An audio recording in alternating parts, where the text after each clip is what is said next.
Hitz egiten baduzu lehen atzeko ikusten ez delako.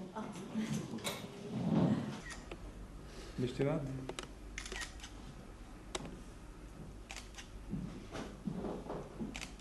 Le but de cette conférence de presse, c'est en fait parce que nous avons un projet de témoignage à Strasbourg.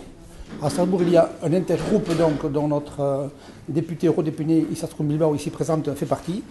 Et on s'était dit que ça serait bien peut-être par rapport à tous ces petits problèmes que nous avons sur le plan local par rapport aux langues minoritaires, c'est de dire pourquoi on ne ferait pas un témoignage, je dirais, physique en chair et en os, qui aura beaucoup plus de poids que d'envoyer des dossiers, ainsi de suite, par rapport à ces fameux problèmes que nous avons avec, pour pouvoir défendre notre langue jusqu'à là.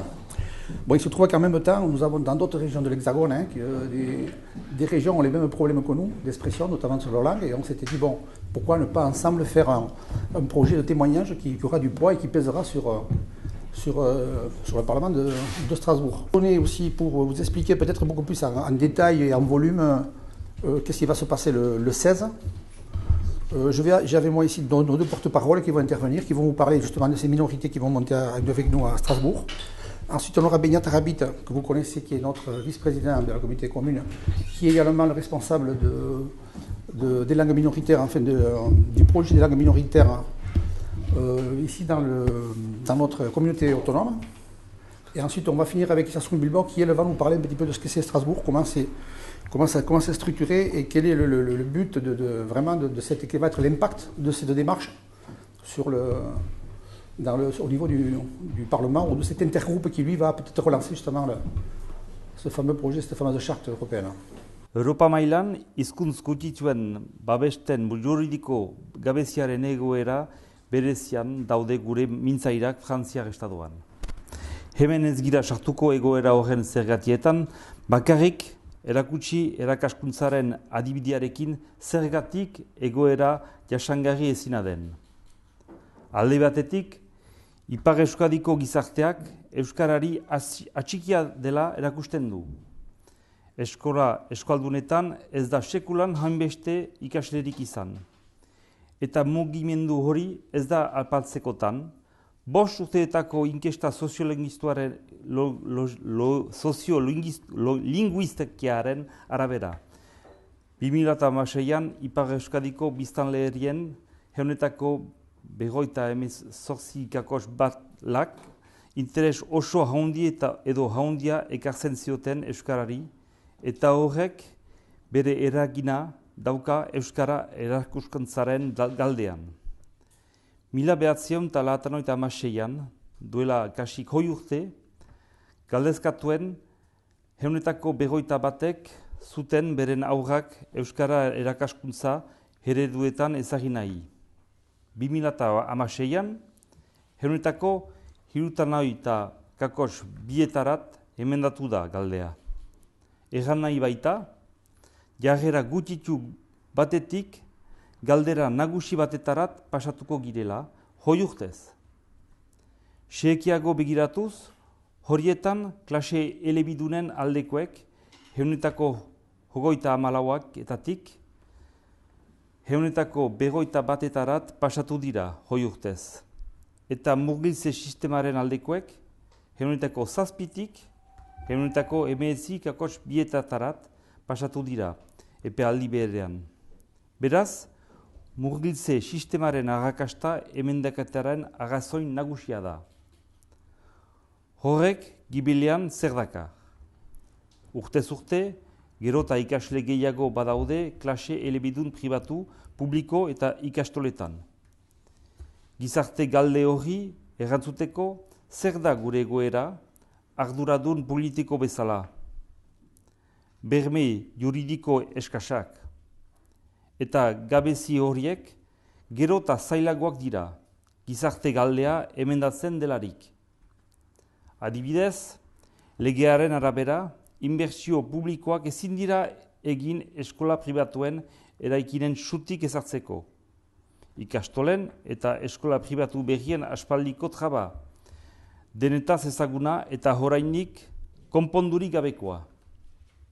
Beste entxenplu bat, murgiltze publikoan.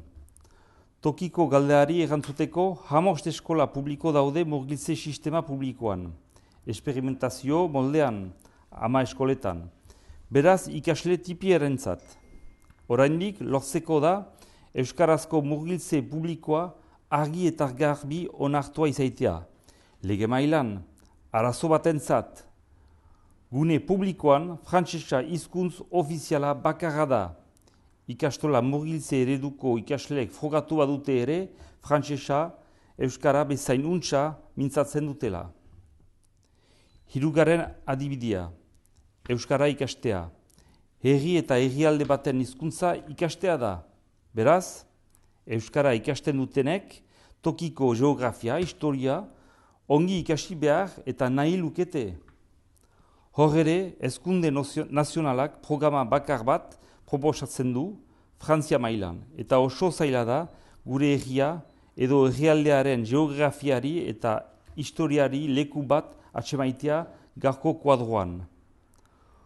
Hor ere, malgultasun neurri juridikoa beharrezkoak dira. Burra hartzeko, azterketen hizkuntza frantsesa da oraindik. Pasoa, euskaraz, pasatzea noiz lortuko da. Berme juridikoaren gaia ezinbestekoa da. Eta beraz, Europa mailan, antolatzen den bilkura beharrezkoa da. Gogo handiarekin barnoa, Estrasburat, egoera horren esplikatzeko, gauzak antzinarazteko.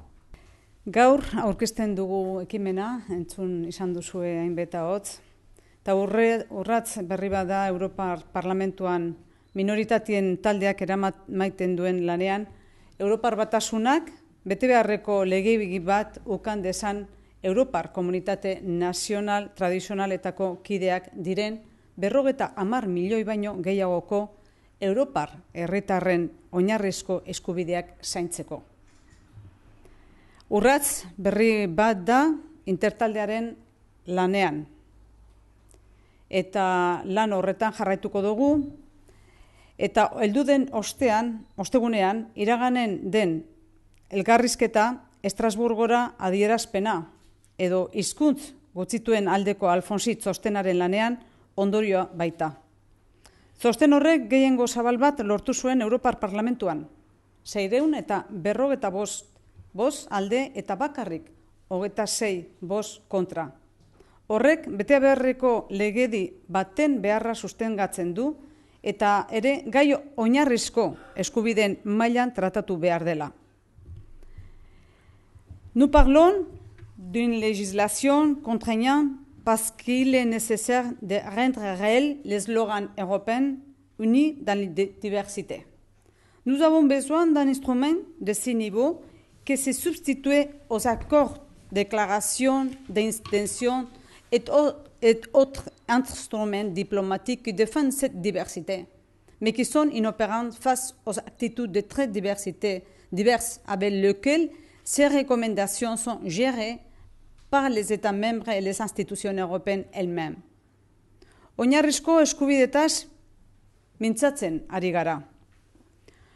Parce qu'aujourd'hui, dans l'Union européenne, les droits linguistiques des habitants sont liés au statut juridique et politique de chaque communauté linguistique et non au fait de ces communautés on à prendre en compte des citoyens européens liés à des droits reconnus pour la Charte européenne des droits fondamentaux. Aujourd'hui, seules les langues officielles des États membres sont également officielles dans l'Union européenne. D'autres langues fortement pratiquées par des citoyens de nationalités historiques ont parfois plus de locuteurs que celles de certains États membres et ne sont pas officielles pour autant. Cette discrimination va à l'encontre des droits à l'égalité et à la non-discrimination inscrite dans la Charte européenne des droits fondamentaux. Azkenik, herritarrei Europar erakundei beren kezkak adieraztea galdegiten diegu. Par tous les moyens à leur disposition, cette prise de parole publique, basée sur une initiative citoyenne, en fait partie, mais il y en a beaucoup d'autres. Dans le cadre de la procédure de l'initiative citoyenne européenne, actuellement un projet en cours présenté à l'intergroupe des minorités et vise à proposer cette législation contraignante de l'Union. Nous allons prendre part résolument à sa diffusion dans les semaines prochaines à Strasbourg. Azkenik, Europako Parlamentuan heldu den osteguneko ekimena posible egiten duzun guztiak eskertu nahi ditut. Frantzian zailtasun handiak daukaten 5 komunitateen ordezkariak borrokatzen dira Europa mailako aniztasuna zabalagoa batentzat. Beren hizkuntz komunitateen bizirik atxikitzeko ideiak aurkeztuko dizkigute. Hitzartu duten bezala, espero dut, Macron presidentea eta frantses gobernu berriak, frantses erakundeak gai hortaz duten ikusmoldea aldatuko dutela. Milaka frantses eta euskaldun, oksitandar, bretoindar, alsaziar, korsiakar eta katalanarren oinarrizko eskubideak sinpleki defenditzen ari gara. Mila esker guztioi etortzeagatik.